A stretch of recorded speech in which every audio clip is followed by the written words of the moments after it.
Brahmavar bus ನಿಲ್ದಾಣದ ಬಳಿಯಲ್ಲಿ ಹೆದ್ದಾರಿಯಲ್ಲಿರುವಂತಹ ದೊಡ್ಡ ಗುಂಡಿಯ ಬಗ್ಗೆ ಸ್ಪಂದನ ವಾಹಿನಿ ಈ ಹಿಂದೆ ವರದಿ ಮಾಡಿತ್ತು. ಇದೀಗ ಅಧಿಕಾರಿಗಳು ಎಚ್ಚೆತ್ತುಕೊಂಡು ಅದಕ್ಕೆ ತೇಪೆ ಹಚ್ಚುವಂತಹ ಕಾರ್ಯವನ್ನು ಮಾಡಿದ್ದಾರೆ. ಇದು ಸ್ಪಂದನ ವಾಹಿನಿಯ ಇಂಪ್ಯಾಕ್ಟ್ ಸ್ಟೋರಿ.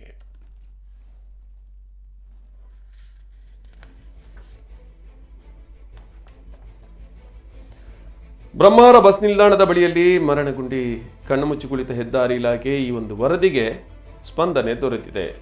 ಕೇವಲ 24 ಗಂಟೆಯಲ್ಲಿ ಜನಸ್ನೇಹಿ ಪೊಲೀಸ್ ಸಿಬ್ಬಂದಿಯೊಬ್ಬರು ಗುಂಡಿ ಮುಚ್ಚಿ ಮಾದರಿ ಕಾರ್ಯ ಮಾಡಿದ್ದಾರೆ. ರಾಷ್ಟ್ರೀಯ ಹೆದ್ದಾರಿ 66 ಬ್ರಹ್ಮಾವರ ಬಸ್ ನಿಲ್ದಾಣ ಬಳಿಯೇ ಸರ್ವಿಸ್ ರಸ್ತೆಯಲ್ಲಿ ಕೃತಕ ತೆರೆದ ಬಾವಿ ಅಪಾಯಕ್ಕೆ ಕಾರಣವಾಗುತ್ತಿರುವ ಕುರಿತು ಸ್ಪಂದನ ವಾಹಿನಿ ವರದಿ ಮಾಡಿತ್ತು. ಈ ವರದಿಯನ್ನು ಕಂಡ ಬ್ರಹ್ಮಾವರ ಪೊಲೀಸ್ ಸರ್ಕಲ್ ಇನ್ಸ್ಪೆಕ್ಟರ್ ಕಚೇರಿಯ ಸಿಬ್ಬಂದಿಯವರಾದ ಶೇಖರ್ ಶೇರಿಗಾರ್ ಸಂಜೆ ಬಸ್ ಸಂಚಾರಗಳು ಕಡಿಮೆ ಆಗಿ ಕತ್ತಲಾಗುತ್ತಿದ್ದಂತೆ ಇವರೊಂದಿಗೆ ಬ್ರಹ್ಮಾವರ ಮೆಸ್ಕಾಂ ಸಿಬ್ಬಂದಿಗಳಾದ ಕಾರ್ತಿಕ್, ಪದ್ಮನಾಭ, ಚಂದ್ರ ಮತ್ತು ಇತರರು ಮರಳು, ಜಲ್ಲಿಕಲ್ಲು, ಸಿಮೆಂಟ್ ತಂದು ಗುಂಡಿಯನ್ನು ಸ್ವಚ್ಛ ಮಾಡಿ ಕಾಂಕ್ರೀಟ್ ಮಾಡಿ ಸಿಮೆಂಟ್ ರಸ್ತೆಯಂತೆ ಮಾಡಿದ್ದಾರೆ. ಹಾಗೂ ಇಲ್ಲಿನ ಆಟೋ ಚಾಲಕರು ಸೇರಿಕೊಂಡು ಈ ಒಂದು ಕಾರ್ಯಕ್ಕೆ ನೆರವಾಗಿದ್ದಾರೆ.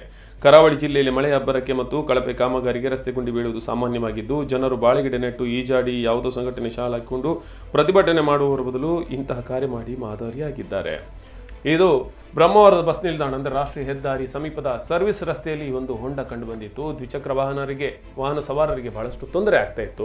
ಬಸ್ಸಿನ ದೊಡ್ಡ ಚಕ್ರಗಳು ಹೇಗೋ ಅದರಲ್ಲಿ ಬಿದ್ದು ಹೋಗ್ತಾ ಇದ್ರು ಕೂಡ ದ್ವಿಚಕ್ರ ವಾಹನ ಸವಾರರು ಮಾತ್ರ ಈ ಒಂದು ಹೊಂಡದಲ್ಲಿ ಬಿದ್ದಾಗ ಅನೇಕ ಬಾರಿ ಬಿದ್ದು ಗಾಯಗಳಾಗಿತ್ತು, ಅನೇಕ ಅಪಘಾತಗಳು ಸಂಭವಿಸಿತ್ತು. ಇದನ್ನು ಸ್ಪಂದನ ವಾಹಿನಿ ವರದಿ ಮಾಡಿತ್ತು.